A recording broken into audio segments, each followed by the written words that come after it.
Hello and welcome to the Tyler Balkin podcast for the very first time. Today, my guest is Tristan Ponceca. Tristan is a former colleague of mine from a company that we both worked at one time. I was an intern, he was a full-time employee, and I got pretty close to Tristan during that time. He agreed to do a podcast with me, and a lot of his interest, his history, and that of his family's came out in what I think is a really insightful episode. If you're interested in what the whole deal with the anime is, what it's like being a first-generation immigrant from the Philippines, or even how to rule a whole new world order from the lens of capitalism or socialism, I encourage you to listen to the remainder of this episode. This episode is not brought to you by any sponsors, and that should be no surprise seeing that I'm just a random college student trying to start a podcast. Now, to any brands out there that are hearing this, and you want to promote your content, products, or services, please reach out to me, and I will make a free ad for you and put it in the intro to my show. That is free publicity with no catch. And if you think our audiences overlap, that is an audience interested in philosophy, politics, self-improvement, existence, or health and fitness, then my show is right for you. If you're interested, please reach out to me at the email listed in the episode description. Now, without further ado, Tristan Ponceca.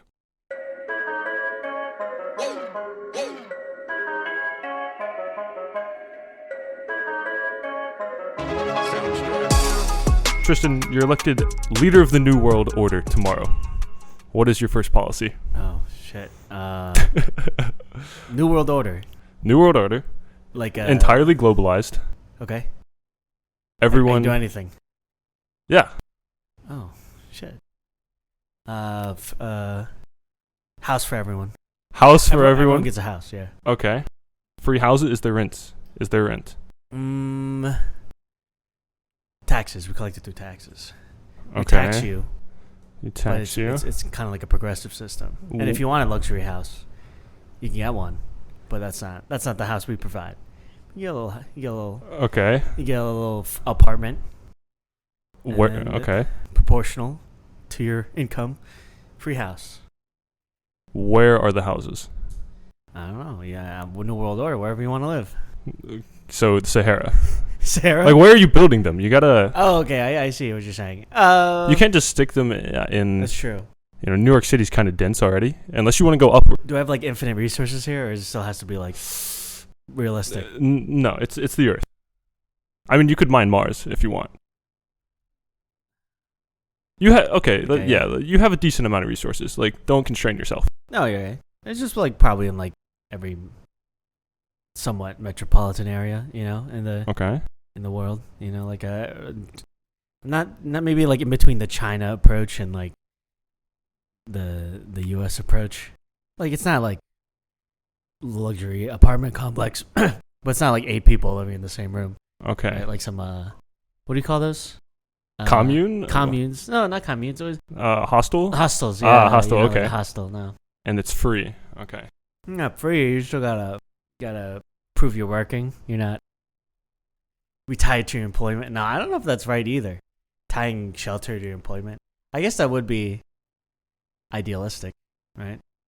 But I don't know. I thought you were gonna say that's a pretty nice thing to say. I thought you were gonna say, like, I don't know, free bratwursts for everyone. Free food, yeah. You're the leader. You can do whatever you want. You can be crazy. Like, I don't know. I'm sure the pharaohs did some crazy stuff with all that power. Like, you could have all gold for. Well, one of the most richest people in the world was I'm pretty sure he was one of the pharaohs, wasn't he? I don't know. He had the most gold or something. There's a guy who owned the most gold in recorded history, and it was technically the richest person. But this was like in terms of like rich metals. Yeah. Well, probably look it up. Since you're the leader of the New World, we've talked a little bit at work. For reference, Tristan and I work together. I'm an intern with him. We've talked a little bit at work about capitalism and communism. Yeah. As the leader of the reading it? I have been reading the Communist Manifesto. It's a little dense. Not because I'm a communist, but because it's an important read for one's education. It's an important document. Exactly. Yeah. Not a socialist, but as the leader of the New World. Sure. Capitalism or communism? And not necessarily as the leader of the new world, just generally. Yeah. It's like hard right, hard left, right? Like, yeah. I see the appeal of both. For context, I probably identify as like a sock dem or something like a democratic socialist. So my views are probably like more leaning to like centrism than it is communism. If you were to categorize it on that spectrum, but where is the state of the world just like what it is now? Yeah. Oh, yeah, communism. Or you can choose a certain dominion. We can just say United States. I'd say the U.S. should lean more communist than it is now, because we're kind of approaching that like plateau that capitalism kind of hits.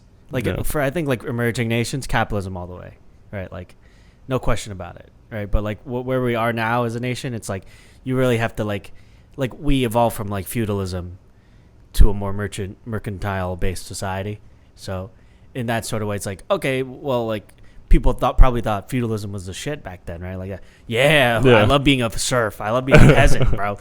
And then it's like, oh wait, merchants sounds cool. So it's like, I think you just got, it's not really like this thing is like better than this thing. It's just kind of like an evolution.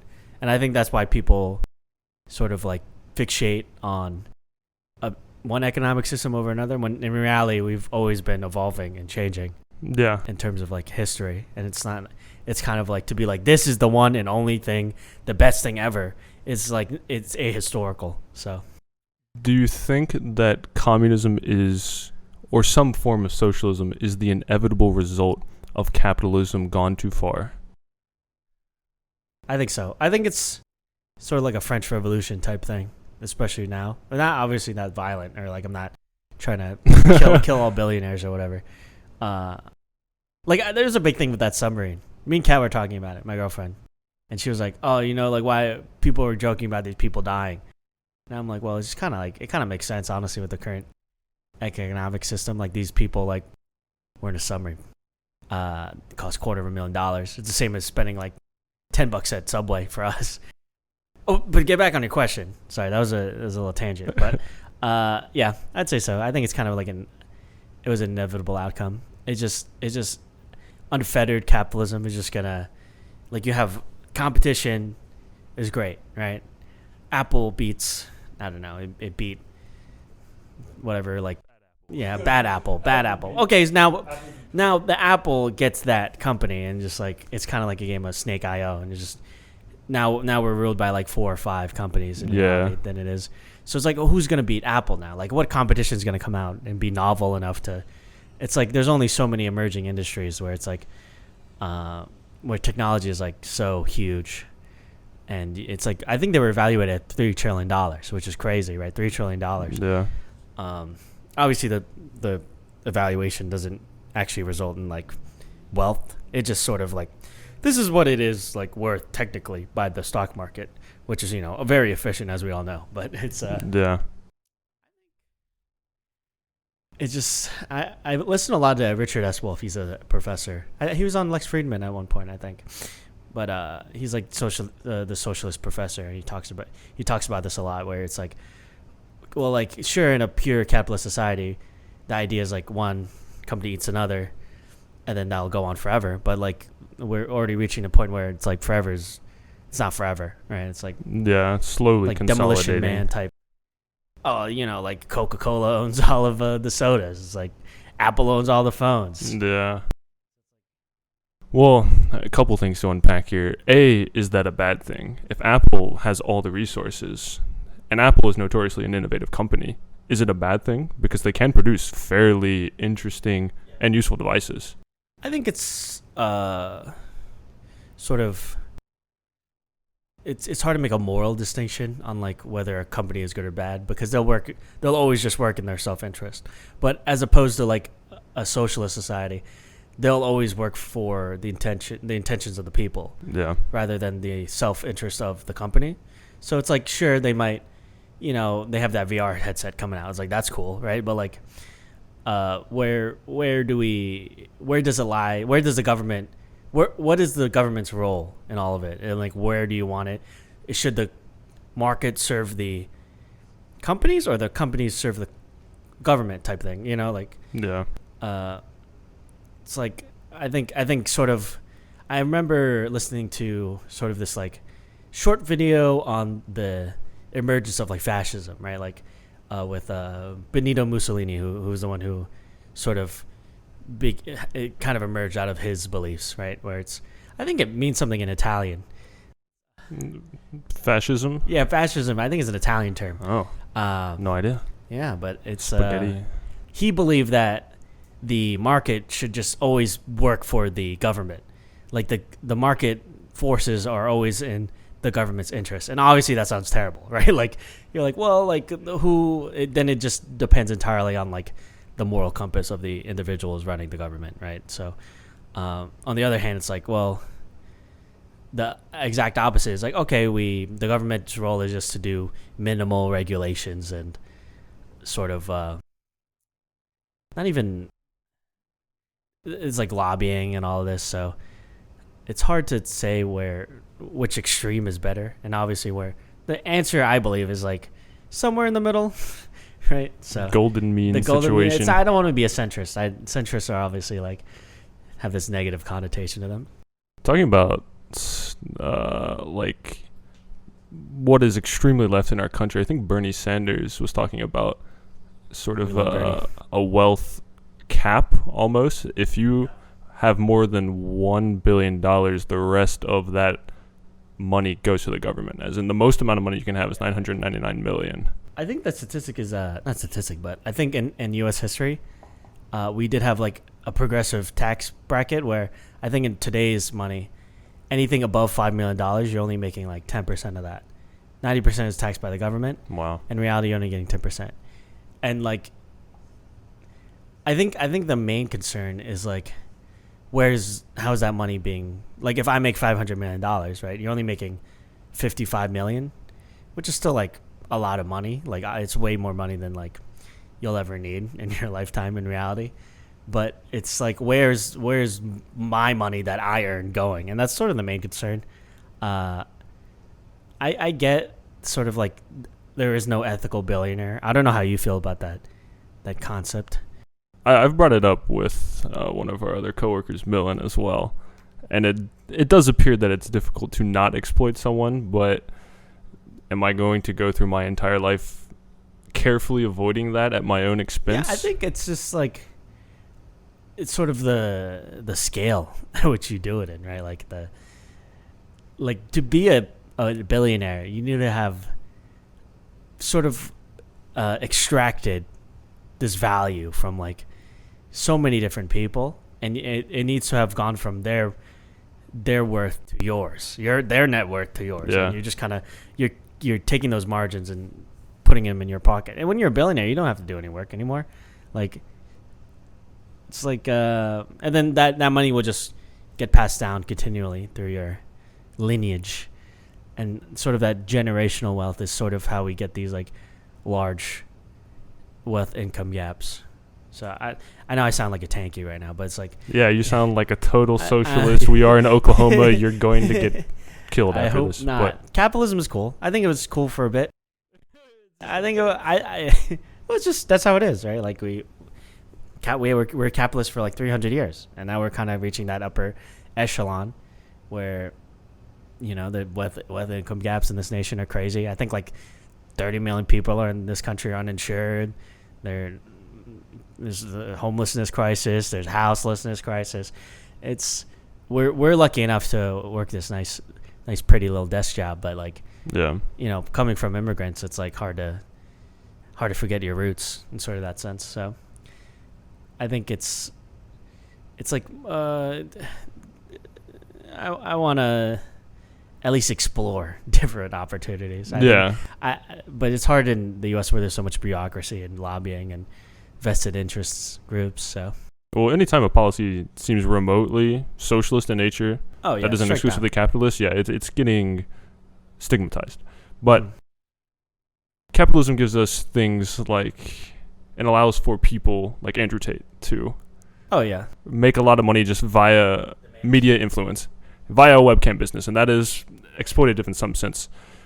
On Andrew Tate, What do you think of him, first of all? What do I think of him? Don't like him. Not a fan. I think he has that surface level of intelligence. I think he's playing a character, honestly. Like, I have you watched that Vice video on him where one of the Vice guys goes up and does kind of like this mini documentary on him? I thought it was pretty interesting. But it's sort of like off camera, he's like, okay, that was good. You know, like he reverts to like a different person. But on camera, he's like, oh, Bugatti, you know, you got a Hustlers University type vibe. But I think he's doing, whether he wants to acknowledge it or not, sort of like he himself is the product and he's selling it. And regardless of whether what he believes, which I believe his beliefs that he's espousing is pretty dangerous, misogynist, all that. So it's just, I think it's hard to dispute that, especially, and he's also a sex trafficker. So, like, I think there are clips of him just admitting it. So, on Hustlers University saying like, oh, you know, like you just got to strong arm these women, and also exploit them because they don't know what they're doing, right? Like you get somebody who convinces them to work for you as a cam girl, and then you go, oh, like your percentage, like, oh, it's 50-50, but like I have to take 30% for taxes. And you're like, so it's like you get this pie, and then like, oh yeah, we're gonna split half of it down the middle, and then you just take like the extra amount because, you know, like, oh, they're stupid, and like, they think it's for taxes. They say it's for taxes, but in reality it's not. Okay. So from what I've seen, I don't consume a lot of Andrew Tate. A lot of it is just reactionary, sort of these videos on like, who is he? What is he doing? Like, here's his newest controversy. So I try to avoid the manosphere, but it's hard to get away from it nowadays. Yeah. So he's vigorously defended himself recently on, for instance, Patrick Ben-David's podcast, which I think is a good listen. If you've never heard of him, he's, after spending 60 days in jail, he seems to be a more articulate individual. But I guess the main question is, he has a strong influence with young men. Mm-hmm. Do you think the media's attempt to basically remove him from public existence is justified? That justification for removing him being you're a negative influence on young men and distorting them? I think it's a weird Streisand effect, you know? Like, I think the more they try to pull away attention from him, the more attention he gets ultimately. 100%, yeah. Yeah, you know, like, he has this clip talking about how, like, oh, Mr. Beast doesn't like me because I could just have a 30-second clip of me talking, and that'll get the same amount of views as Mr. Beast building, like, Willy Wonka, Charlie and Chocolate Factory, and, like, making a video on that, right? And, like, saving children, right? And that's why he's mad. And I thought even though I disagree with him most of the time, it's just like, I'm like, that's a pretty salient point. Like he is able to generate so many eyes on him just by existing. And I think the media's attempt to remove him is sort of like I think it's been widely unsuccessful, unsurprisingly. And also it's like, I don't want to take any like moral distinctions from media, like the mainstream media anyway. And like, I don't think it's right morally, like trying to, let's completely like silence this man, right? Like, I even though I don't like him personally, it's just like, well, like, where would we draw the line there? You think like Murdoch is gonna, like Murdoch would do that with somebody else, that type of thing? So it's like where do you draw the line? Like, is it okay to silence this guy because obviously what he's saying is like it doesn't violate free speech, right? Although it could be problematic sometimes. So most of the time. Yeah. So my impression is that the left or certain subpopulations have a moral agenda. They want to improve people. Yeah. A lot of them say, we don't need better systems, we need better people. And so they impose certain values on them. We prize empathy. We prize equity. Do you think that Andrew Tate, with his advocating traditional hierarchical structures, advocating, yes, some men are better than others, some work harder than others, do you think that destroys the possibility for this narrative of equality, of empathy? Because the idea is like, if he can have this influence on young men, we're going to have a certain subpopulation that has these values that violate empathy, that violate the equity that we're prizing? Do you think it's worth getting rid of him if it means that he's an obstacle to everyone being more empathetic? I think is he like an obstacle to being like empathetic? Like, are you asking like are these two things like mutually exclusive? Like, yeah, I mean that's another question. Is he truly an obstacle to society becoming more empathetic? He's more like a symptom, if anything. Like, it's sort of like by the definition. Not they want to sell like everyone could be a millionaire, everyone could be successful, but by its definition, like free market, like not everyone. Someone has to work, right? So not every man can not be like part of the. Not every man could be an owner class. There has to be a working class under our system. So it's like sort of selling like, oh, well, I can make you famous. I can get you a Bugatti. I can get you this. So I think it's just sort of like how listless men are now. Like they're very scared. Everyone just wants to be successful. Like a lot of I remember watching this video on the trap houses in Chicago, like the projects. And a lot of them, like, I don't know if you know are familiar at all with like drill rap and like sort of like the gang violence in Chicago, but like a lot of the rap out there, people are very invested in like this guy's killing him, like there's beef here, like who's gonna die type of thing. Like they're making diss tracks, and then like somebody goes down and interviews them, and all of them just say like, I just want to be successful. Like this is my way out of the ghetto. And I think Andrew Tate's also a symptom of that sort of fear that like, is this it? Like me just working at this menial job for the rest of my life, getting married, having kids, and then dying. So it's like sort of like it's almost like an escapist fantasy. So I think that is sort of the crux of the issue, rather than Andrew Tate being this moral obstacle against empathy.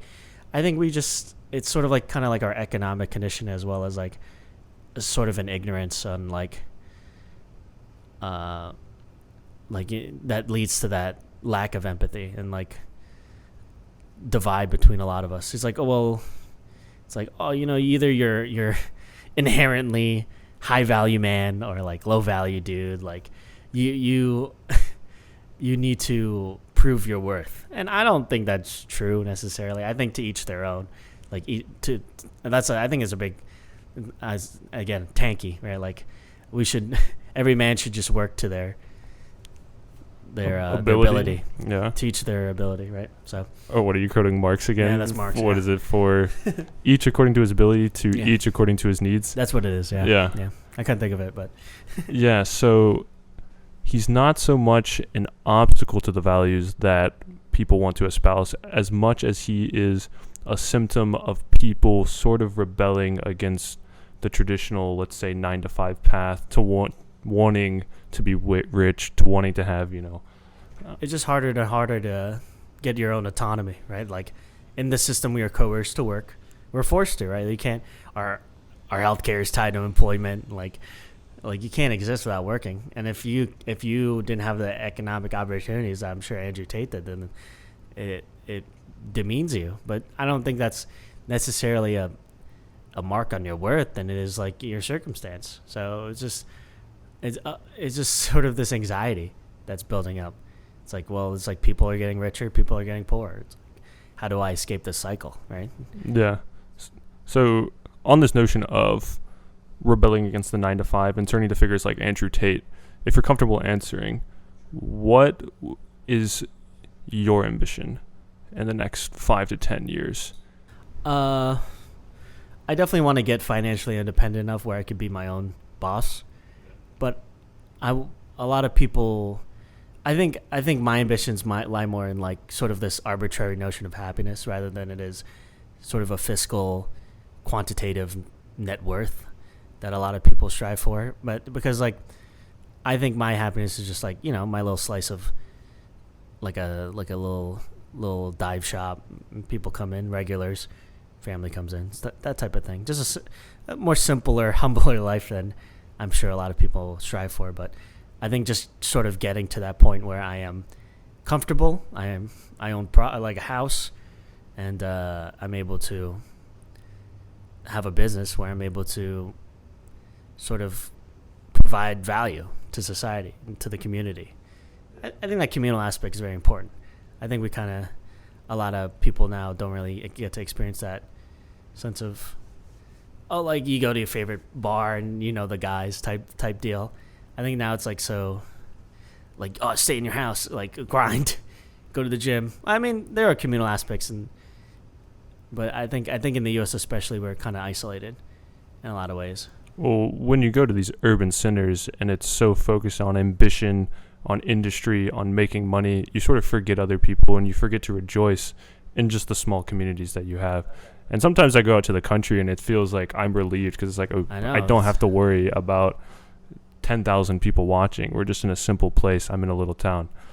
So the 9-to-5 track that you're currently on is serving a higher goal in your life to eventually go somewhere. I would imagine that's the same for a lot of people. Yeah. But some people are just content to work at their job for the rest of their lives and retire early. But I think it's like kind of the thing keeping me going right now. I like if I'm 23 and it's just like if this is the peak of what I'm going to achieve, it's kind of depressing, right? It's like well, like what I get like a marginal raise every year. I'll eventually save up, get a house. Like what is there?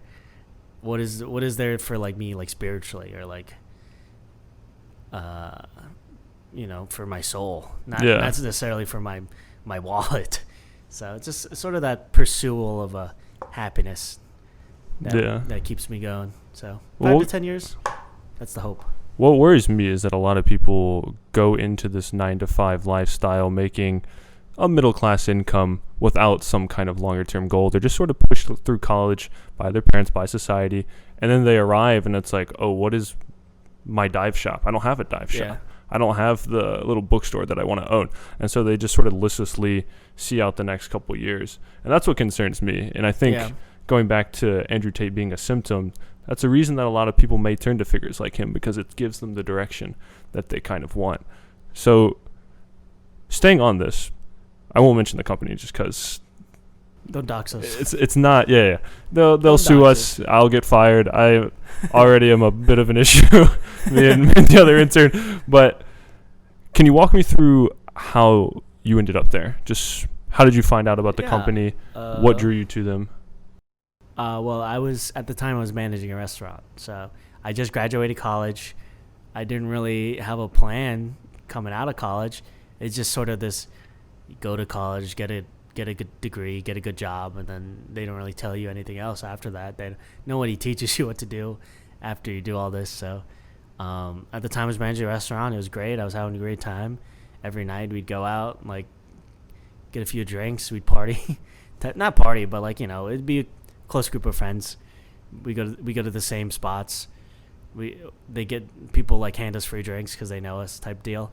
So it was like I was very content with how I was living, but it didn't put food on the table, right? It's like I think I was making less than you guys make as interns, so it's just like, and meanwhile my responsibilities is like the livelihood of like the back of the house, like the people in the front trying to get through college, like you take the job home with you. People text you after work and all this. Shout out to all the service workers, by the way. Those guys work mad hard. So, but after I graduated, my friend who works at the company currently, he offered to refer me. So I was like, yeah, why not? This is the only I didn't apply to any other jobs. This is the only company I applied to. I get through the first round, I get through the second round, and they offered me a job. And then, like, the one thing that appealed to me was like, hey, you get to move a lot. Yeah, it's a lot of zeros, good benefits, and it's sort of like my parents came from the Philippines with nothing, and it's sort of like it felt like an obligation to them to sort of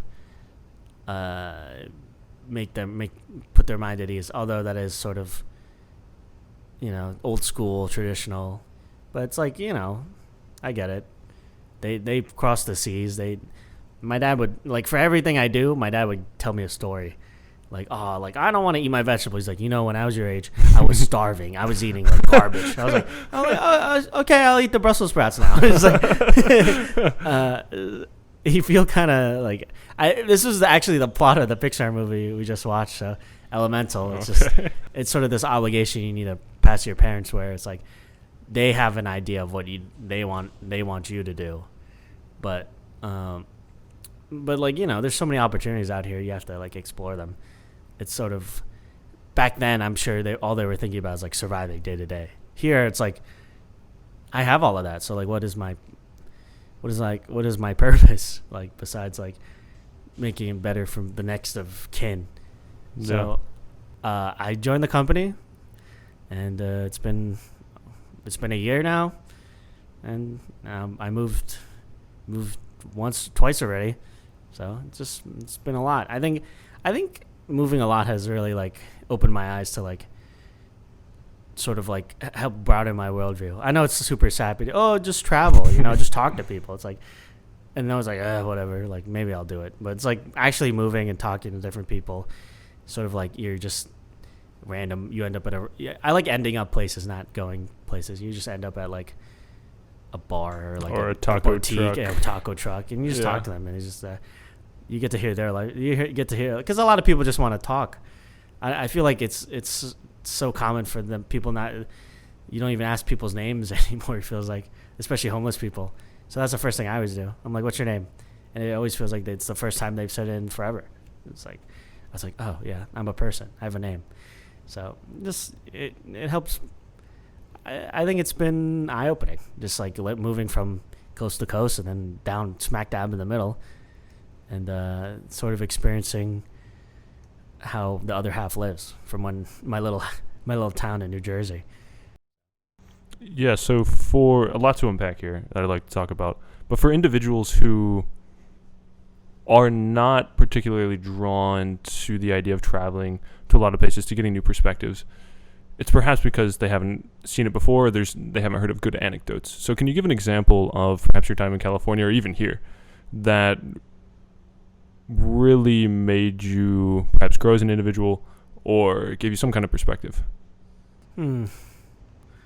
I think here is just I worked briefly at a breakfast place here in Oklahoma, and all the people I talked to, same age as me, they had a kid and they were divorced, a lot of them, and they were just like, yeah, you know, like my husband, my boyfriend, they're filing for bankruptcy, and we're just trying to truck through, you know, like, and then you just realize like, hey, these guys are just like, they're like my age, a little older. They didn't go to college. It's like, to them, it's like such an outlandish idea for them to go to college, and then a lot of them went to the military to pay for it and stuff like that. And I guess it's like very religious, so a lot of it's like no premarital sex and all that. So they get married because, you know, they wanted to have sex, and they had sex, and they had a kid, and then there's no sexual education, so they didn't use any contraceptives, so they have a kid, and then they're divorced, all at the age of 25, 26. I can't imagine going through all that at that such a young age. California, there's a huge homelessness crisis. Like, there'd be like this beautiful building in Sacramento, right next to it. There's just a homeless encampment. Like all of them just like, they're just trying to, like, a lot of them don't even look homeless. Like, a lot of them are just like I saw one, he was talking on a Bluetooth speaker, and he was just walking around. He was dressed ready for work. So it's really just like, a lot of them, I think there's just sort of this, you failed if you don't have a house type perspective we have on the homeless, when in reality a lot of them just can't afford a house. Like, they're doing everything right. Like, they did everything that was asked of them. They work, they went to school, they work a medium income job, and they can't afford a house in California. They got priced out, and they have no means to move all their stuff and go to Oklahoma like everyone says, right? Like, oh, just move. It's like, well, yeah, just, this ain't the Oregon Trail anymore. We can't just hop on a horse and just move wherever and claim land, right? Like, you need to have a plan. So it's just, it was a little disheartening just to seeing all this suffering, just like going to work. Like, this one guy, he just stopped me, and he was like, hey man, like he didn't even want money. He just wanted some weed. He's like, I just need someone to pass the time, man. And they don't even let him in the pre-roll shop. They don't even let him in the cannabis shop because it's completely legal there. It's just everything's super taxed. But like, you go in, they screen you, you have to give your ID. And I imagine he didn't have an ID or they blacklisted him. So I bought him some pre-rolls and I started smoking with him. And he was a bit of a weird guy, but I remember he was like, "Can I have the bag? Like, I like reading the labels." And I was like, "Okay, sure." I was like, "Sure, bro." But it's just it really is like it's just people just suffering in California, and just kind of like makes you realize like, hey, like policies do affect people. Like we should these are the most vulnerable people in society. To sort of put this like moral label on them that they have failed in life and they are worse than me, therefore they deserve this. It's like, oh well, you could have just moved in with your parents, or you could have, why didn't you do this, why didn't you just work a better job, like why'd you get your liberal arts degree? It's like, no, that's not true for anyone. It's like, who do you think is like mixing your $8 Starbucks drink? It's like these guys are the backbone of our society, yeah, we treat them the worst. So it's California was definitely an eye-opening place because on one hand you have like the tatted up studs, and they got hella piercings and they're the coolest person ever. And they came from a richer family, so they were able to pursue whatever thing they wanted because they came from an affluent background. On the other hand, you have first generation immigrants struggling to make it by. They're doing jobs that they hate, but they work at a convenience store or like flip burgers. But like, who else is gonna flip burgers? Like in reality, like they think it's like only teenagers work these jobs. So it's like, what about the other half, right? Right? Someone's got to do it. Like Starbucks employs millions of people. And they don't believe they should be unionized. Like, oh, it's like, you're just a phase. Like, who cares about Starbucks workers? It's like, I don't know why you're trying to enable a multi-billion-dollar company to take advantage of its workers. So it's like, that is a conversation I had with somebody. It's just like, Starbucks employees go unionize. So yeah. Collective bargaining. So you see just a multitude of homeless people in California, and that sort of alerts you to the fact that A, policies cause great harm to people if not gone well, and B, that it is sort of a moral crime to think of them as less, perhaps? Yeah, we sort of ascribe them like that they somehow failed or messed up, but in reality we've all messed up at some point in time, whether it be like financially or making a poor decision. And suddenly with us, we had like a safety net.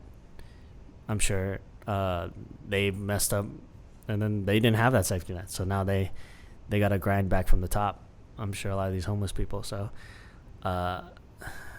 very rare is it that they wake up homeless and they just stay homeless for the rest of their lives. I'm sure that's true for some of them, but it's just like at some point they fell down. And describe them falling down as sort of this moral high ground for us to like, oh, tough. Like we all fall down, like get back up. It's like, well, you got to rely on, I'm sure, your parents or like your siblings or whatever, but not everyone has those community networking things. So yeah, to get back up, it's for us. We may have to lift like a brick. They have to lift a boulder or something along these lines. Going back to your experience at a Russian, I think, correct me if I'm wrong, you were a manager at some point. I was a manager at some point. I worked a lot of like delivery jobs or like serving jobs. I was like a dishwasher for a day, but I didn't know that's what I was applying for. So they put me in the back. I was wearing this like nice outfit for serving. And then they're like, okay, to wash dishes. I'm like, what? And then I was terrible at it because, of course, and then they kicked me out. What? Wow. Yeah. Okay. I got some free food out of it, so. Yeah. So, how did this managerial role come about? Had you been at that restaurant for a long time? I was there for like a year and a half. Well, in total, I was there for like 2 years almost. And like a year in, they were like, you want this managerial role? And I was like, yeah, sure. Like, looks good on a resume. Like, I'm not really there for. I was lucky enough not to be working there for like survival, right? My parents like had a house. They fed me. For me, it was just like sort of this pursuit of knowledge and the ability to move up and learn in the restaurant industry, because that's honestly what I thought I'd be doing right now. But gotcha. Okay, so interesting question. What do you think was more vocationally fulfilling? The managerial role or your current job? 100% managerial role. Okay. And why do you say that? I think it's less your relations at work are much less fake in a sense. Like, I'm sure you can nurture nice relationships with people at an office job, but it's not the same as it is when you're sort of grinding out, like, kind of like you're there through thick and thin. Like, things not explode, but like shit hits the fan. You're in there together. You're a family, right? Like you mess up, we all mess up, type thing. Here, it's like a lot of like finger pointing and like backstabbing. That's kind of like, it's not really like that at this job, but like there's kind of like this undertone in a lot of office jobs of like office politics, and I personally hate that. It is the same in a restaurant in a sense, but at the end of the day, you still have to get along and like grind out the day, and you have to do it every day. So you really you work much closer together. You all come from much different backgrounds. I think in our office especially, a lot of them do come from similar. They are Midwestern mostly backgrounds. white individuals. Yeah, mostly white individuals who went to Christian private school. So it's like nothing wrong with that, but it's just hard to get differing points of views and like Captain Planet type deal. Instead, it's like, it's like if you don't fit that mold, then you don't, like, I don't really fit that mold, so I don't really. It's hard to connect with individuals. There, it was like you're basically you're there. It's like you, not versus the customer, but it's like it's fulfilling to make someone's night, like make somebody's night, somebody compliment you. You work with your coworkers to, grind through a really rough session, really rough day. People call out, things happen, but it was always my goal as a manager to sort of like, I'm here to make you succeed, and if you don't, it's also my fault. So like, help me help you, type thing. So, and it was just fun. It was just fun, like going out after work. You're all really tight. Everyone's super duper cool in a restaurant. So, and you're all in the similar economic background. You're just trying to make it work. You're still learning. So. Gotcha. So you were what, like 20, 21, maybe younger when you were a manager? 21, 22, yeah, 20, a little 23. Did you have anyone older than you? Oh yeah, under you? But we were all mostly like under 30. Okay. Everyone who worked at the restaurant, we were all like, either you were in college, you were in high school, or you just got out of college. So it's kind of like this sweet spot of like 28 to like 17 to 29 range. Like, I think our oldest guy was like 30. But a lot of the people who worked the front of the house were like high school students or like young kids in college. I was like about to get out of college, like just graduating. So yeah. So you spoke about your family a little bit. Would you mind detailing sort of their story? I don't know. Are you first generation? I'm a first generation American, yes. Okay. So when did your parents move? Would you mind detailing their story? Yeah, so Filipinos especially, a lot of them are nurses. And because of that, there's a lot of like, every country needs nurses. There's kind of like this shortage of nurses. Because like if you're a nurse, you might as well become a doctor type thing. So there's not a lot of assistants. Or for a lot of people, there's like, in America, like, a lot of people are nurses, right? Like but in the Philippines, it's like everyone's a nurse because it's like we kind of shipped them out. It was our export. So my father and my mother, they were nurses in the Philippines. They grew up very poor. They were like, my mother had like 8 siblings, and then my father, he had like 4. But they were both very poor. They were telling me all the time. They always reminded me, hey, like, be thankful of what you have. We didn't have it as good as you. We never want you to go hungry or have to like go to the military to pay your bills. It's like, okay, cool. So when they were young, they moved to Saudi. So a lot of Filipinos moved to Saudi Arabia to work as nurses. Sort of like this. I think it's like they didn't really explain it to me. It was like a program or some like, we need nurses. Why don't you come over here? We'll give you a visa type deal. They met there, and they got married, and then they were trying to have they're older. My parents are a little older. I'm 23. I think my father's 64, so they were like 40-ish when they had me. And then they moved to America. My mother's sister already lived in America, so they try to get work here. Now, obviously, you get a visa here for like visiting. You're not allowed to work. So back then, they were legal immigrants for a bit.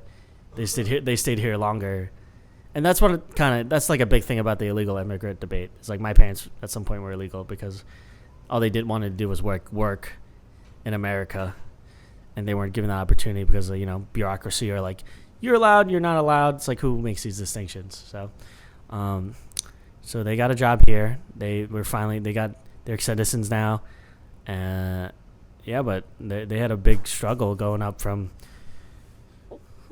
being born to sort of, I think they worked like really, my dad said he like delivered newspapers and chocolate to people in the Philippines, and he would get like pennies a day trying to feed his siblings. My mother was the same. So I think my mom would always say like, oh, on one of our birthdays they would give us instant noodles because that was like the treat. It's called pancit canton, and it's like these instant noodle packets. I used to eat them all the time as a kid, but back then it was like a big event. So they went from the Philippines to Saudi to America, and then they lived in I think they've lived in Jersey for most of their time. So, and they're very westernized. I think sort of like America's persistent existence in the Philippines, there's sort of like a very Western American culture where it's like viewed as like, oh, we want to go to America. It's like kind of like what we have for Japan now. Do you side tangent? I get all these like shorts and like TikToks on like Thing, and people are like, oh, whatever. It's like Thing in Japan, and they're like, oh shit, it's Japanese. Like, it's sort of like this fetishization of a lot of Southeast Asian culture, especially Japan. So it's kind of like that, but with America, because everyone loved basketball. There was a big sneaker culture. I think sort of this like view on like expensive luxury items is always like really persistent in Filipino culture. It's like kind of like a status symbol. They love Louis Vuitton, Lacoste. It's very big with them. So. Yeah. So, how common was your parents' situation in the Philippines? Oh, it's a very poor country. I think it's pretty common. Luckily, they all the siblings and my aunts and uncles, they're all good now. They all most of them live in America. If they live in the Philippines, they own land or whatever. But it is a very poor country. There are like little like, I don't want to say ghettos, but it's just like shanty towns made of like tents and everything, and just people showering in the streets.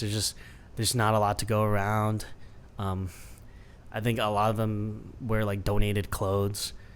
There's not really like a standard of health there for food. It's like I went to like a PC cafe to play my favorite game, League of Legends. I was like 15 at the time, and I went to like a PC cafe. It was right next to the place we were staying, but it was half PC cafe, half house.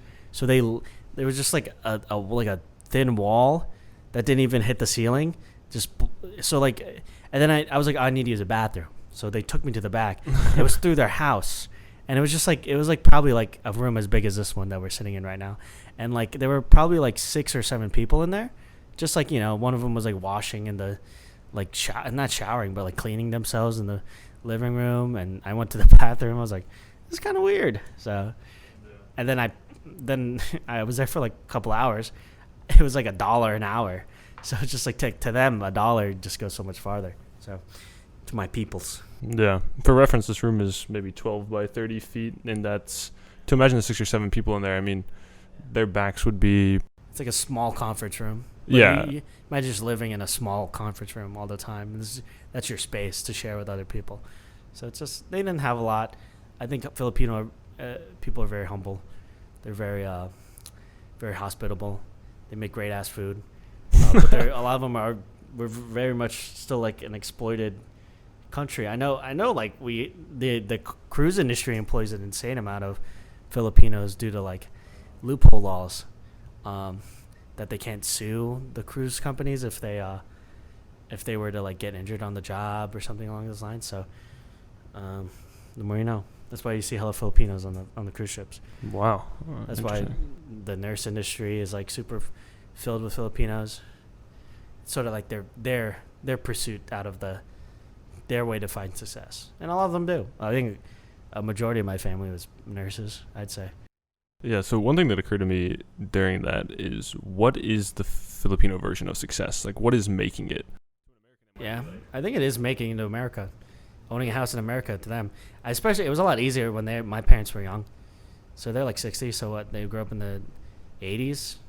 Owning a house is probably like five times less than is what it is now. Owning a house, I think they told me they bought their house like $100,000. It's worth 5 times that now. So it's like, to them, it's like they made it. Like, this is what the discrepancy of where they grew up, how they grew up, to how they live now. It's night and day. So I think that's their aspect of success. But the issue with like a lot of young men and women is we have to up that. We have to one up. Like, imagine like you were poor, you were living in like poverty, like complete poverty in the Philippines.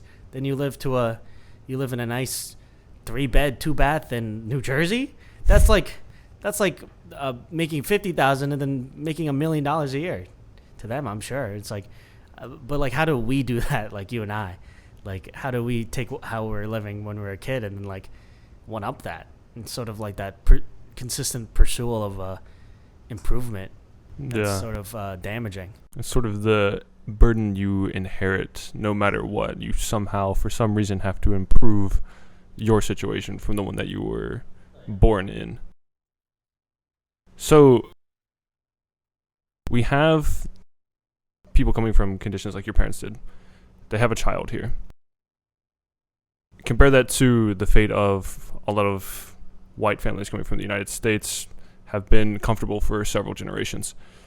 When it comes to putting these kids in college, is there anything to be said about choosing between the kid coming from the Filipino family or in any other background does this have to and do the with white the kid? Recent Supreme Court decision? Yes, I was does. going to ask your opinion on that. Yeah, it's interesting. I think, especially in higher education, Asian Americans have been sort of given this role that we are discriminated against, and that it is unjust that we are. And it is true in some sense. I think there was some studies. There were some studies done that sort of like proved that the admissions officers had less sympathy, or they didn't really get culturally Asian Americans, and they would joke around that all of the applications looked the same or something, even though they were very high achieving and they deserved a spot. But I think statistically, Asian Americans are overrepresented in higher education. In Harvard, it's like 25%. We almost make up a quarter of the population. The Asian American population is like 12%. And it's sort of the term Asian American is sort of like, it was invented because Americans didn't really get the difference between Asians. So we had to sort of like group together and like, this is our one struggle. It's like, not really. It's like not every Asian experiences the same level of like discrimination or anything. Affirmative action wasn't a great solution to sort of like to fix generational wealth problems and discrepancy of wealth between races. It was definitely a Band-Aid solution. Like a real solution would be, if we lived in a complete meritocracy, like society would be, we all have equal economic outcomes. The only thing that decides it is our inherent drive and like hard work, right? But we don't live in a society like that. We don't have equal economic outcomes. So it's sort of like drip feeding underprivileged people that still earned the merit to be in Harvard, but just came from harder backgrounds. It wasn't a great solution because ideally we'd want everyone to have equal economic outcomes. But since we don't live in a society like that, we had to come up with a Band-Aid solution. And now Asian Americans are kind of forced to, we have this role where we're like, oh, well, like, my kid didn't get into Harvard because he's Asian. It was like, when in reality, it's like, no, it's like he's still competing against, like, it's still really fucking hard to get into higher education or like college. It's like it's a holistic review, but I don't think there's been any one case or lawsuit that actually was like, okay, yeah, this kid was like, the only reason he didn't get in was because he was Asian. It's like, I don't think that person exists. And in reality, what it is, it's like sort of nefarious, because like the people who profit most out of like sort of the Asian American struggle are white people, generally speaking. It's like, well, like that's more spots for whites and Asians, right? It's like sort of this model minority. We're put at the front of the line, but because it's more obvious. But I think the guy who did sue the Supreme Court, Ed something, maybe he was like, I don't know. He was white. He's just like, oh, we don't want kids to get discriminated against. It's like, well, it's like if you really wanted it to be a pure meritocracy, like you would remove legacy admissions, right? That I think that makes up like 40% of Harvard admissions. So let's get a good set on that, because if it's 40%, I don't have Wi-Fi in here, but 40% is extreme. Yeah, it's a lot. Legacy, I think it's like athletes, legacy admissions, and people related to staff.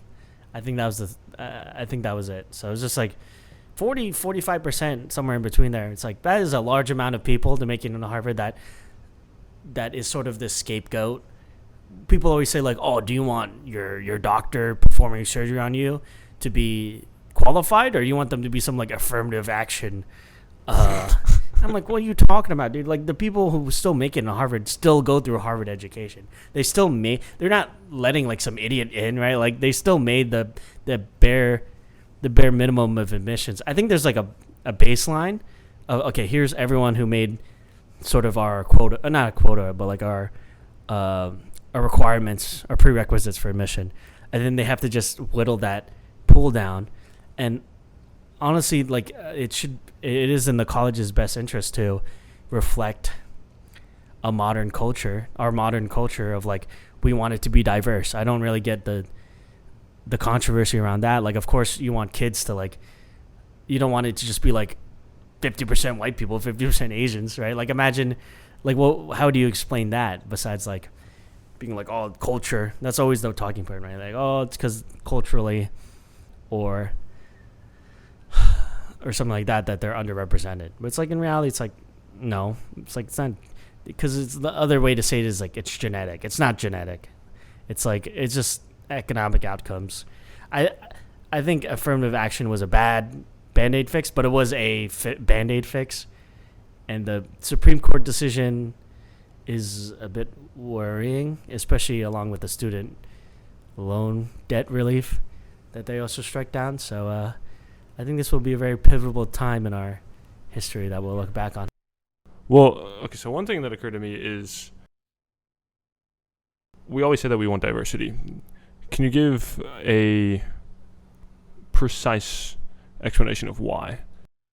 It's just if you're sheltered, like let's say, I'm sure you've known people who were sheltered to other cultures or other sort of, like before moving out of New Jersey, I'd say I was a bit sheltered, right? Like you kind of, especially like from a political standpoint, it's like, oh, how could anyone be on the right, right? Like for me, it's like because I'm super lefty, super leftist, libbed up, but then you move out here and you're like, oh, I kind of get it. Like these candidates are the ones representing them in terms of their interest, and from a right or left perspective, you don't get it at all if you're living in New Jersey, the plight of the Oklahoman, right? So I think diversity, especially in college campuses, it sort of exposes people to be less ignorant, right? Like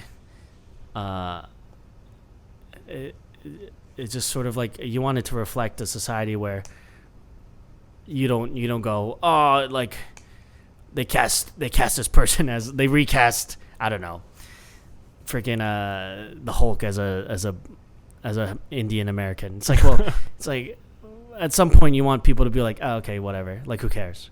Like it's sort of like to expose them, so it's never a surprise, and then it's just normal.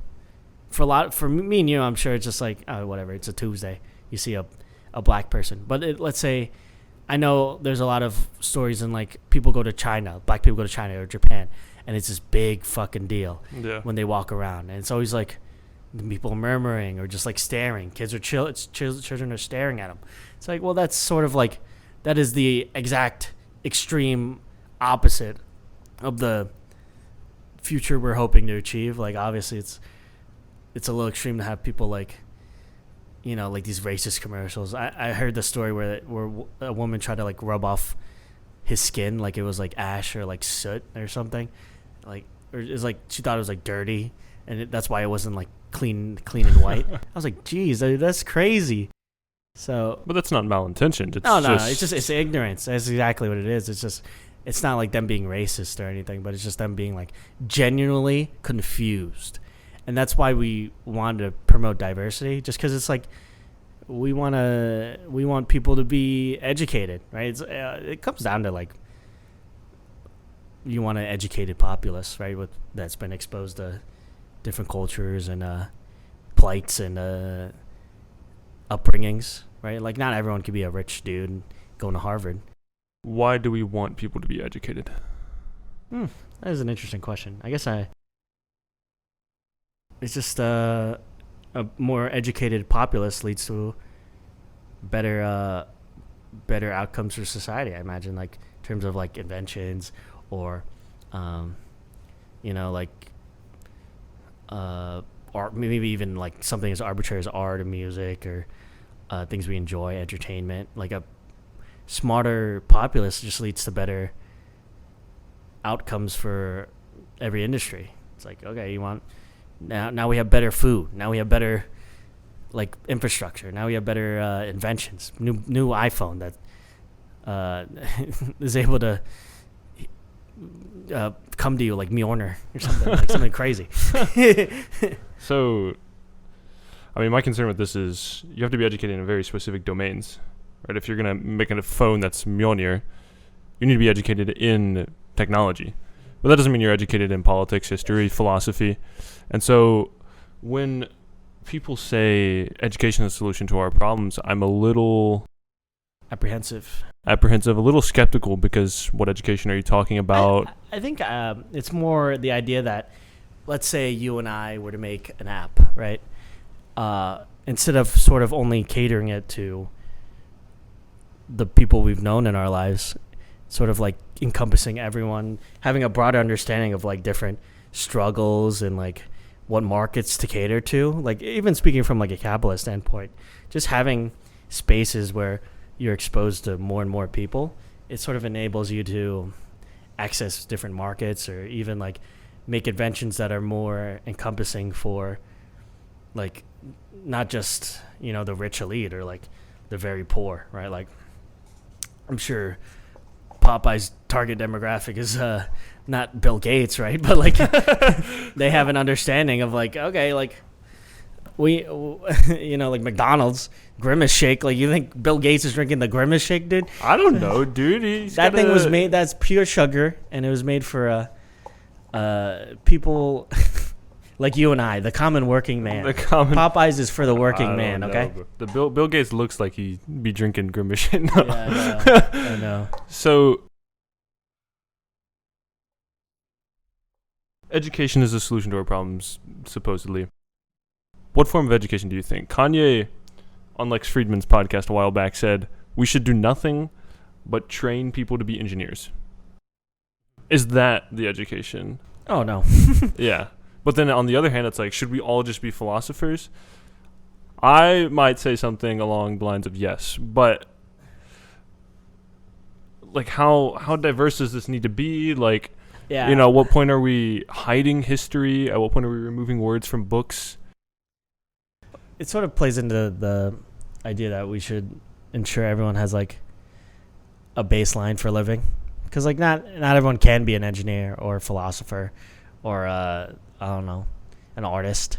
Somebody got to be a dump truck driver, right? Like, so, but I guess like education in its role in society, like are people entitled to education? I was curious about this. Do you think? Because I spoke with somebody about how I believe that, like, healthcare should be, sort of like being healthy should be a human right? Like being able to live your life healthily and not encounter any like pain or discomfort from day to day should be a human right. And they said, that you would be forcing somebody else to work, right? Like that is your entitlement to a person's like medical supplies, or entitled to another doctor's time, right? But at the same time, we have public education, and that's exactly that, right? Like it's teachers, supplies, books. So it's like, well, we are somewhat entitled to education, but like it's different for healthcare and a lot of things. So I think that was a little interesting. But to answer your question about education in general, it's just hard to pinpoint like what like we need, like, let's say, I don't know, because jobs evolve constantly, right? Like I'm sure you and I never thought cryptocurrency professor would be a job 10 years ago, right? But now it is. And it's sort of like this evolution of what fields are emerging, which ones are fading out. Like we don't need truck drivers anymore, but we need cryptocurrency guy now.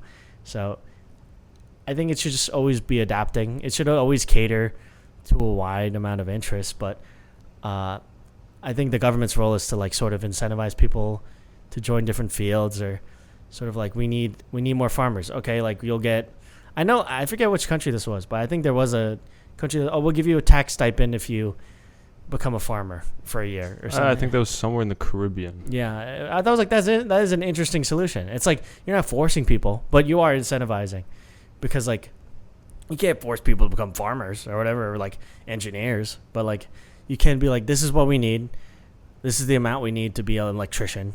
Why don't we either enable people to freely join programs that enable them to join apprenticeships, or to give them monetary benefits for doing so? So it's sort of like there's a bunch of different programs and industries and entities working together.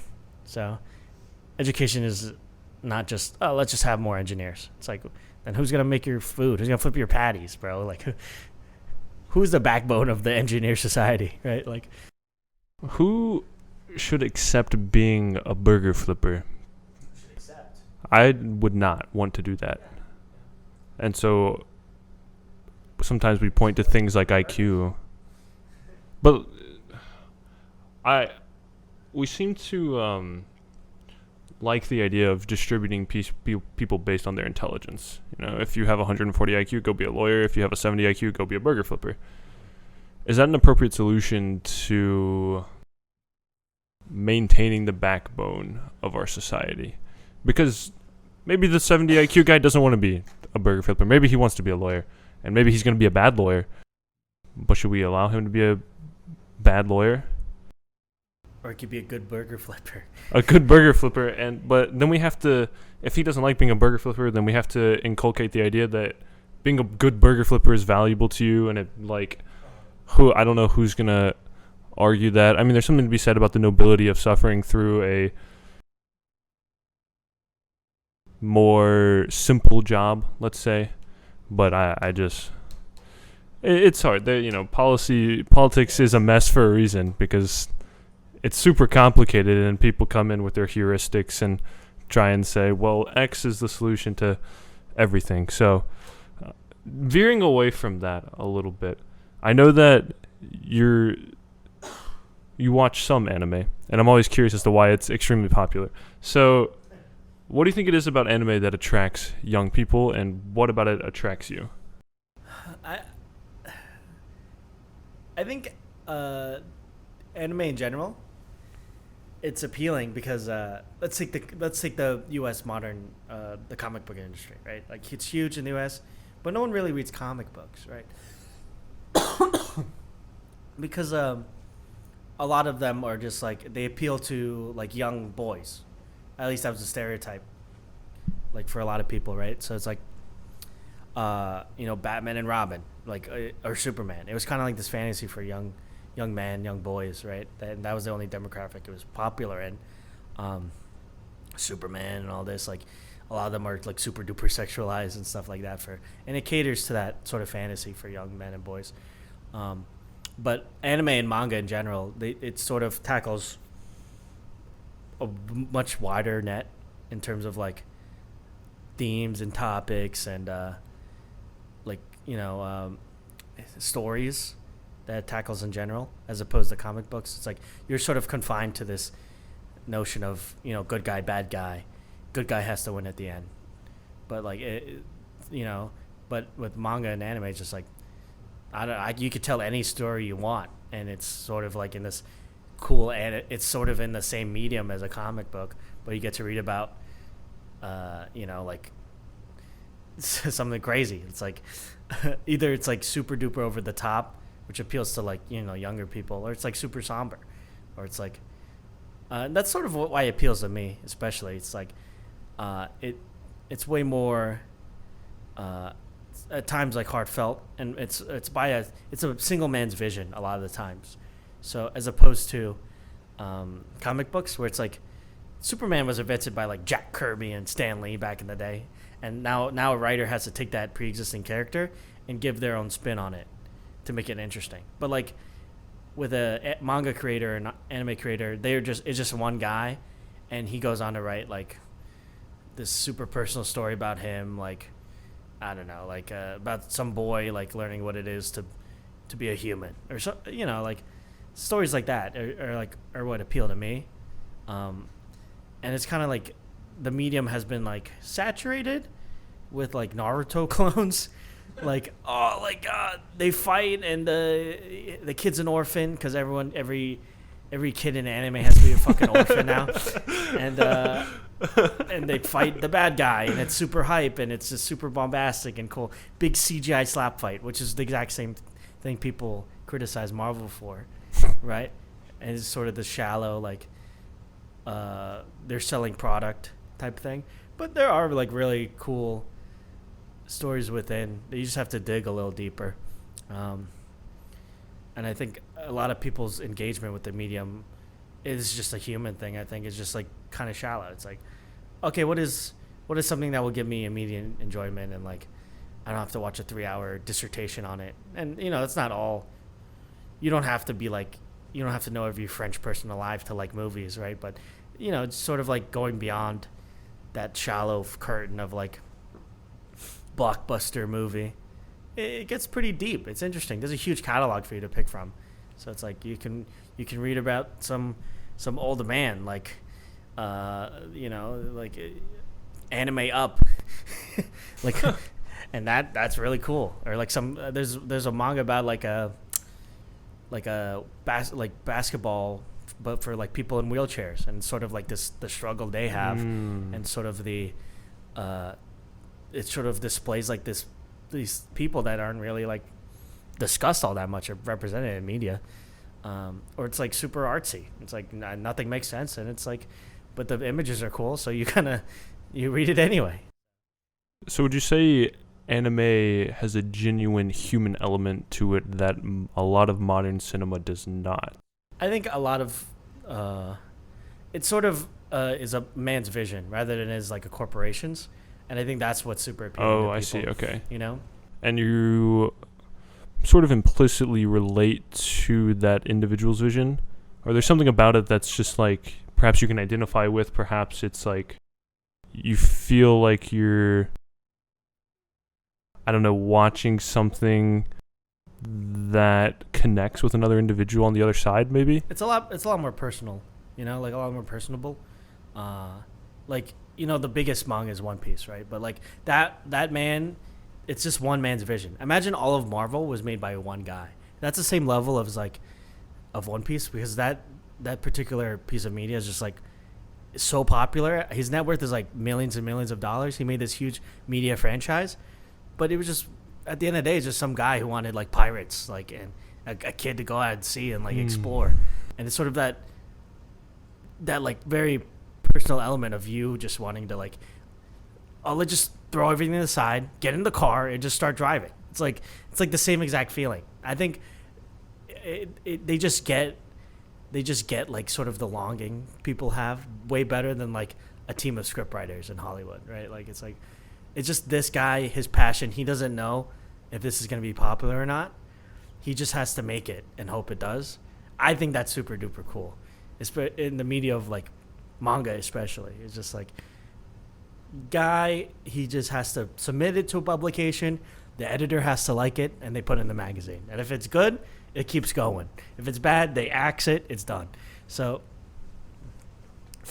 it's just they have to make a story that is both super duper either personable. There's two ways you can go. It's like super trendy and like, oh well, this guy's he looks like Naruto, but he's not Naruto. His name is like Dave, and then Dave's an orphan, and he has to fight ghost demon monsters with his cool yo-yo. It's like, okay, cool, that sounds great, but like it's just on the other hand, it's like, you know, personal stories where it's like the best thing ever, and it's just like it's more akin to reading a book, like watching anime and reading manga than it is watching a movie or watching TV shows, because it's not by a bunch of people. It's just by a dude, just a regular ass dude. And that's what's appealing to me. I think a lot of people are either like who like anime and manga, they kind of fit a stereotype. I'm sure you're imagining a person right now,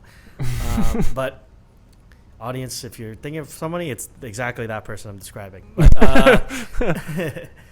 I would hope this is the way they engage with the medium, but unfortunately, it's like a lot of them just engage with the medium because like a bit you know, they just watch the popular stuff, and the popular stuff is good, and it's appealing to them because it's like it has a wide cast of characters usually, and it encompasses the feeling of hype way better than it is like watching people slap each other in like Doctor Strange, right? It's sort of like this hype build up, and then they kind of like build up this character from nothing, and suddenly he has to face the big bad guy at the end. It's like, wow, that's like, it takes like way longer for you to get to that point too. So it's like years and years, and suddenly it's like it's over. So to me, it's like kind of like this build up, and the writing behind it, it just encompasses way more different topics and people. Super marketable. Pikachu, we love Pikachu. Big fan of Pikachu. Have you watched any? I'm sure we discussed this. Anime? Yeah. No, my ex-girlfriend used to watch. Did you watch any Ghibli movies? A lot of people. No, I was forced to watch some of one. There's one where like this family goes into a market and there's like dead pigs or something. Yeah. That's Spirited Away. Yeah. That one's good. I like that one. Yeah. That one's, yeah, I watched some of it. The only one that I'm familiar with because of this, yeah, my ex is, oh God, it was Attack on Titan. Yeah, and have you watched that? Yep, I read the whole thing. It's a bit, like, it felt like the author didn't know the answers to his questions. You know, like, stories build up, like, what's in the basement, what's in the box, like, and then they give you answers to those questions perpetually. But the sort of way he wrote it was like, this is not turning into an anime podcast, by the way. It's just like sort of this like the new theme. I'm gonna give you a question and then my answer with another question. Like, oh, what's in the box? Oh, it's a map. Where's the map? It's like, where's the map lead? Is it a treasure? It's like what's going on, dude? I waited 3 years for this, and the reveal is another question. That's why I didn't really like it. A lot of it relied on sort of like that inherent mystery that it had at the beginning, and it did not answer any of the questions at all until the end. And then the answer they gave at the end wasn't very satisfactory. So that's why I didn't like it. No spoilers, but an Attack on Titan rant. Dang, dude. Not good. What is your favorite anime show? Do you have one? It's a 90s anime. It's called Great Teacher Onizuka. And it's not, like, what is your idea of an anime? Like, give me improv a plot. Improv a plot. Okay. 14-year-old boy with suddenly realizes he has superpowers and it's already very accurate. and he But he's shit. He's shit at his powers. Yeah, and he's like low-key emo, and he resents like the super cool dude in school who gets the girl, but like that girl's kind of edgy and like, you know, maybe they have something going on. And then like, you know, there's like some evil dude that he has to confront, and then he saves the school or some actually very bullshit. Accurate. It's always in a school. It's always with a young boy. Yeah. And it's just like they're always like mad, or they're mad at something. It's like the world hates me. Like, but the one that I like, Great Teacher Onizuka, is about this guy who he was in a biker gang, and he realizes like after like a bunch of like events in his life that either were like dangerous or like he thought he would like die or something. He realized like and then a man in his life comes in. He's like, you know what? I want to be a teacher. So he wants to be the best teacher in Japan, but he's like kind of like this boneheaded like biker dude. He's like bleached hair. He has like piercings. He's not really exactly, and he was in a biker gang, so he's like super strong, and like that's his thing. And he goes along in the story like trying to become a teacher, and eventually he gets a teaching job. But at the teaching job, he doesn't fit the preconceived notion of a teacher, right? So he's given to like the delinquent class. This is a trope in anime, by the way. It's just like there's a class with just a bunch of pieces of shit that nobody likes, and they just like want to like make the teacher commit suicide or something. So, but he's given to this delinquent class, but against sort of like everyone's expectations. He's like this young guy in his 20s. He sort of connects with each of his students by, instead of being a teacher, he's just himself as like this person who had these life experiences as a biker, and he's able to connect with these kids one by one because of like, you know, one kid's getting bullied. So he like, instead of like going through the proper procedures, he just like was like, hey, you piece of shit, I'm either going to beat the shit out of you or we could play rock, paper, scissors right now for our... And it's just like, it's like this like very outlandish solution to him getting bullied. And then, but you realize like, that's really what we wanted to happen, right? Like if I'm like super poor, I don't want to have to build up all my wealth over like 30 years. I want to just win the lottery. And that's what he does for each one of these kids. It's like, well, this kid... I don't know. He's there. I think one of the kids was like super duper smart, but he's like, the teacher's like really stupid. So like, the way they solved it was like making them realize like, you're not that smart. Like you may seem like you're really smart, but there's so much to learn in the world. And so like this like heart in it, and like this build up as like a character where he's like, oh, he's a piece of shit. And to realize like, well, he's a piece of shit, but he truly wants the best for each of his students, and sort of like it has that heart to it. So I was like, that's why I like it. It's old. It's hard to watch now. There's not a lot of ways to like consume it on Netflix or whatever, but it's definitely aged a bit. They have a little like jokes that wouldn't really be accepted nowadays, like sexual, like you know, like it's kind of creepy. Like, do you beat your wife, like, son? I really like high school girls. It's like, oh, bro, you're like, what are you talking about? You're like, what? But it's sort of like it's sort of that dichotomy of him being like this not ditzy, but like boneheaded, like muscle dude, to being like a genuine person with a lot of heart that sort of gets the plights of like young people, and who wants to fix them, and he fixes it for them through sheer strength and will.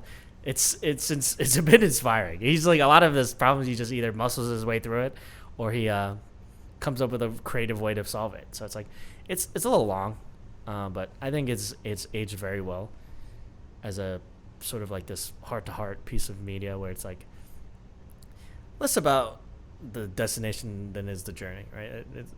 So I know it's super cliche, but is that the lesson you would take from it? More about the journey than the destination, or something else about connecting with people? I think it was about connecting with people. It's sort of like building up all these relationships with people, and eventually those relationships save him throughout the story. So it's like, oh, he's in trouble, but the students who once hated him don't want him to get fired, right? So they band together and they help him. So it's like, I know it sounds like what problem is he getting into? It's like he's a teacher, but it sort of puts him in these fun, like, scenarios where he has to utilize like the relationships he made in the past, or he has to make new ones to sort of like clear an obstacle, and then he gets a new friend, and it kind of builds up on that, and eventually it goes from him being a loner in a classroom, not a loner, but like it's him versus the students, to at the end it's their classroom, right? Like this is their, they all grow up, and they live fulfilling lives, where at one point they were like living the worst life possible, and sort of changed by. I do think it's kind of a cliche in media to have the teacher be like super noble. They're either noble or like the most boring person alive, or like in Ferris Bueller's Day Off or whatever. Yeah. On the other hand, it's like Mr. Feeney and that one show, who's like a super noble, cool dude, and that's a trope in teachers. But it's like this dude's like somewhere in between, where on one hand he's like super noble, on the other hand he's like a muscle dude. So yeah, it's my favorite. Gotcha. Decent lesson, interesting lesson. You sort of. I'm sure people will tell you, oh, my favorite. I mean, when you ask, have you ever asked anybody else that question? I'm curious to hear what you hear as a layman. Like, Attack on Titan. Really? That's it. That's the only one. I know. Like I have like 3 people in my life that I spent time with that consume a non-trivial amount of anime. Non-trivial. Oh, here's one actually. That's a favorite. It's something about a cowboy. I don't know. Cowboy Bebop. Cowboy Bebop. Yeah, and I was made to watch a couple episodes of that, so that seems to be common. But yeah, I guess I've never watched it myself. I'm always curious. My main concern is usually that it's another form of escapism akin to playing video games on a regular basis. That is a lot of people's engagement with the medium, and I think that's why it's appealing for a lot of young people, especially like video games and anime. I think a lot of people just quote like, you could be anything you want in a video game, or it lets you escape the boring reality. It's like, well, it's like, is that good? Like, do you want to, like, escaping reality, like, by watching anime? Is that really like is that really a good thing that you're portraying? So it's, that's why it's appealing to me. But I'm sort of like, I watch the weirdo shit, so it's not really like, I try to be, like, this isn't my personality. This is just one aspect of it. And I think other people make it their personality, and anybody who does that with any, like, one specific thing, either they're like Stephen Hawking and they're like the best at it and they're a genius. Like if I'm the best coffee brewer, it's like I'm super into coffee. It's like, that's my personality. It's like, well, either you have to be like the best barista ever, or you're just like kind of like, I can't talk to you about anything except coffee, right? Like, it's sort of like, it kind of puts you in this like dangerous position where you have to, like, if that's your only thing and that's your identity, if that thing is ever attacked, then that's attack on your identity. And I don't think that should ever be true. It's the same with like politics or your identity in general. It's like, well, if you're super into plants and I'm like, oh, I hate plants, it's like, well, you hate me then. I'm like, no, I never said that. I just haven't, like, we can't have a discussion about it now, right? Like, yeah. Well, it becomes a question of, who are you? Are you the things to which you are attached? How many things do you attach yourself to? Is there something bringing that all together? It's hard to say, and I think a question that we'll leave open for now. Thanks for coming on, Tristan. You're my first guest. It's been a great conversation. Thank you for having me. Yeah, and we'll be at work tomorrow. I'll see you at work at the 3rd of July. 3rd of July? Oh, sounds good.